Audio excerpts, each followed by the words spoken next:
మన పొరుగున ఉన్న పాకిస్తాన్ పూర్తిగా అప్పుల్లో కూరుకుపోయింది. అప్పు పుట్టనిదే పూట గడవని పరిస్థితి.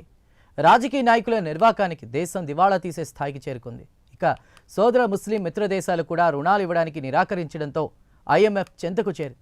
ఇక ఐఎంఎఫ్ విధించే షరతులను ఖచ్చితంగా అమలు చేస్తే కానీ రుణం ఇవ్వదు.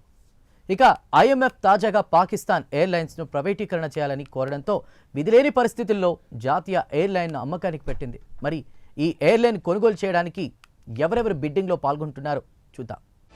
ఉన్న పాకిస్తాన్ ఆర్థికంగా దివాలా తీసే స్థాయికి చేరుకుంది. అప్పు పుట్టనిదే పూట గడవని పరిస్థితి. అప్పు కోసం సోదర ముస్లిం దేశాల చుట్టూ తిరిగి అప్పు తెచ్చుకుని ఇప్పటి వరకు ఎలాగోలా నెట్టుకొచ్చినా ప్రస్తుతం ముస్లిం దేశాలు ముఖం చాటేయడంతో ఇక గత్యంతరం లేక అంతర్జాతీయ ద్రవ్యనిధి లేదా ఐఎంఎఫ్ చెంతకు చేరాల్సి వచ్చింది. ఇక ఐఎంఎఫ్ విషయానికి వస్తే అత్యంత కఠిన నిబంధనలు అమలు చేస్తోంది. ఐఎంఎఫ్ చెంతకు వెళ్లడం అంటే వేరే గత్యంతరం, చివరి ప్రయత్నంగా ఐఎంఎఫ్ వద్దకు వెళ్లాల్సిందే. ఇండియా కూడా గతంలో ఐఎంఎఫ్ నుంచి రుణాలు తీసుకుంది. ఇటీవల కాలంలో ఇండియా ఆర్థిక వ్యవస్థ బలపడడంతో ఐఎంఎఫ్ వద్దకు వెళ్లడం మానేసింది. ఇక ఐఎంఎఫ్ విధించే షరతులు అత్యంత కఠినంగా ఉంటాయి. వారు విధించే షరతులను అమలు చేస్తే తప్ప రుణం ఇవ్వదు. తాజాగా ఐఎంఎఫ్ పాకిస్తాన్ను వెంటనే పాకిస్తాన్ ఇంటర్నేషనల్ ఎయిర్లైన్స్ను ప్రైవేటీకరణ చేయాలని ఆదేశించడంతో వేరే గత్యంతరం లేక అంగీకరించాల్సి వచ్చింది. దీంతో పిఐఏలో వాటాలు విక్రయించడానికి నెల 23న వేలం వేయడానికి టెండర్లు ఆహ్వానించింది. ఇక్కడ మరో విషయం కూడా చెప్పుకోవాల్సిందే. ఇండియా కూడా ఇండియన్ ఎయిర్లైన్స్ ను టాటాలకు విక్రయించిన విషయం తెలిసిందే. ఇండియన్ ఎయిర్లైన్స్, ఎయిర్ ఇండియా ప్రభుత్వ రంగానికి చెందిన కంపెనీలే భారీ నష్టాలు మూటగట్టుకోవడంతో ఇక ఎయిర్లైన్స్ ను నడపడం తమ వల్ల కాదని విక్రయానికి పెట్టింది. దీంతో ప్రపంచంలోని పలు కంపెనీలు బిడ్డింగ్ లో పాల్గొన్నాయి. అలా కొన్ని ఏళ్ల పాటు సాగిన ఈ బిడ్డింగ్ లో పాల్గొన్న టాటాలు ఎయిర్లైన్స్ దక్కించుకున్నారు. ఇక టాటాల విషయానికి వస్తే సెంటిమెంట్ ప్రకారం కొనుగోలు చేయాల్సి వచ్చింది. ఇండియాలో మొట్టమొదటి ఎయిర్లైన్స్ ను ప్రారంభించింది టాటాలే.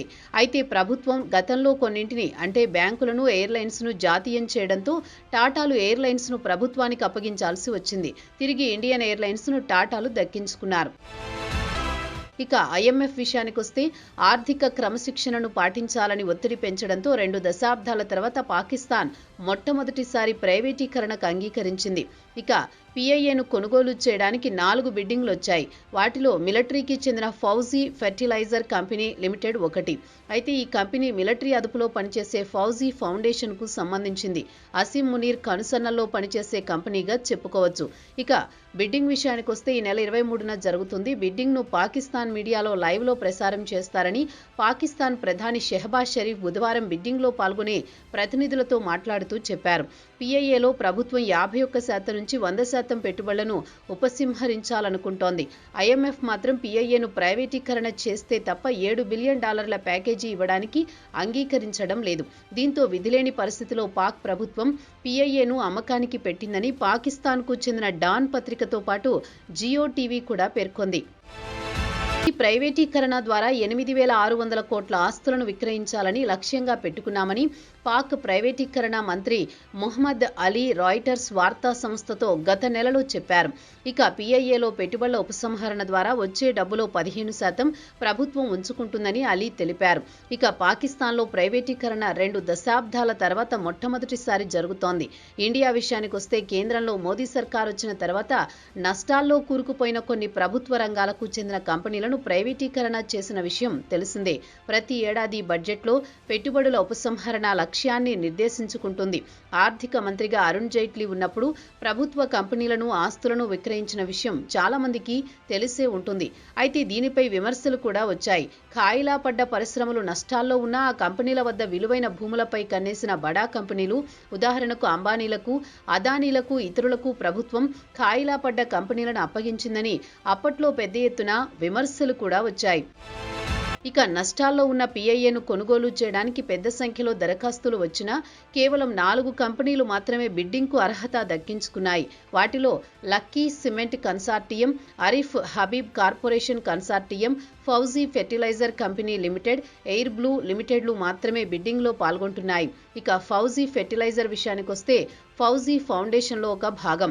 పాకిస్తాన్లో అతిపెద్ద కార్పొరేట్ కంపెనీగా చెబుతారు. ఈ కంపెనీలో పాకిస్తాన్కు చెందిన మిలిటరీ మొత్తం చక్రం తిప్పుతుంది. ఫీల్డ్ మార్షల్ ఆసిం మునీర్ విషయానికొస్తే దేశంలో అత్యంత శక్తివంతమైన మిలిటరీ ఆఫీసర్. అయితే ఆయనకు ఫౌజీ ఫౌండేషన్లో సెంట్రల్ బోర్డ్ ఆఫ్ డైరెక్టర్స్లో ప్రత్యక్ష పాత్ర లేకపోయినా ఆయన క్వార్టర్ మాస్టర్ జనరల్ లేదా QMGను నియమిస్తాడు. కాబట్టి ఫౌజీ ఫౌండేషన్లో డైరెక్టర్లలో అతను ఉంటాడు. కాబట్టి పరోక్షంగా మునీర్ పెత్తనం ఎలా ఉంటుందన్న టాక్ కూడా బలంగా వినిపిస్తోంది. విషయానికొస్తే ఆయన పాక్ ఆర్మీలో supreme.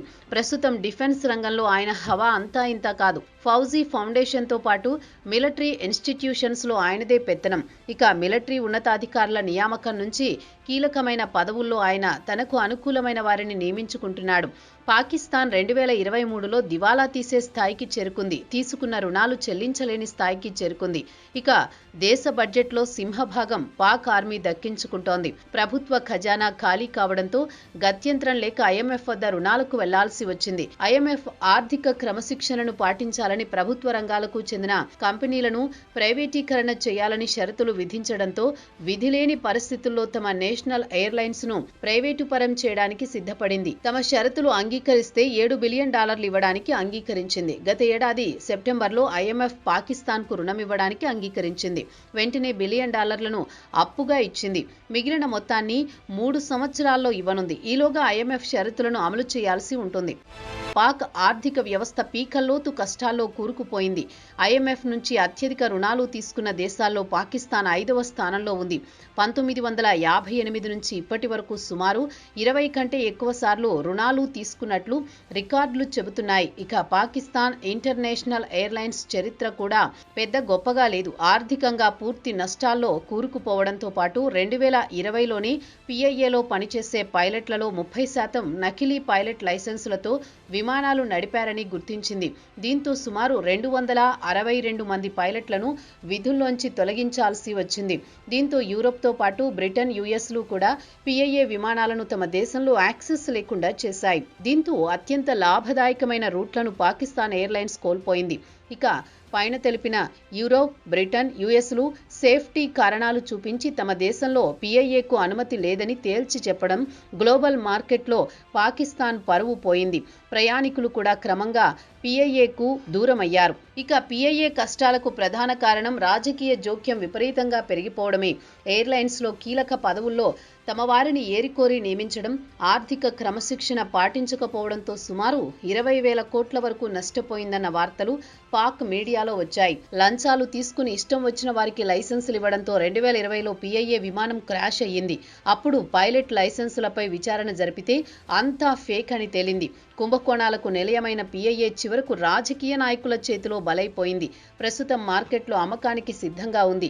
Sad story of PIA అని పాక్ సోషల్ మీడియాలో సానుభూతిని వ్యక్తం చేస్తున్నారు నెటిజన్లు.